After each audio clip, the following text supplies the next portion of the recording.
Hello everyone and welcome to Vlinko's channel. In today's video I will guide you through resolving the "someone else is still using this PC" error. And now, let's get started.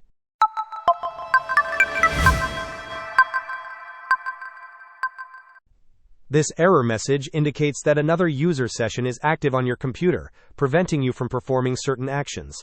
Let's explore the solutions to fix this. First, it is essential to check if another user account is currently active. Right-click on the Start button and select Settings. Navigate to Accounts, and then scroll down to explore Other Users. If you see any other active user sessions listed, you may need to remove them if they are not intended to be active. In many cases, you might not find another user active, which leads us to the next step. Click on Windows Updates. Here you can check if any updates are currently running in the background. You can also click on Check for Updates, and ensure the option to get updates as soon as they are available is enabled. Keeping your Windows updated is crucial because it includes security patches that can resolve such system-level errors. Next, run an anti-malware scan on your system. Press the Windows key and the R key simultaneously to open the Run window. Type MRT, and then press Enter.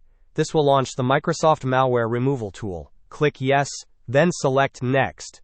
Choose the full scan option, and click Next.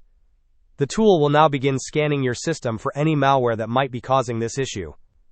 Finally, troubleshoot by performing a clean boot. Search for System Configuration in the Windows search bar and open it. Go to the Services tab. Check the box that says Hide All Microsoft Services. If you see any other services checked, click on Disable All, then Apply, and finally, OK. You will then be prompted to restart your computer. Performing a clean boot helps to identify if any third-party software is causing the conflict. Hope this was helpful. Don't forget to like and subscribe if you enjoyed. As always, thanks for watching and I will see you in the next video.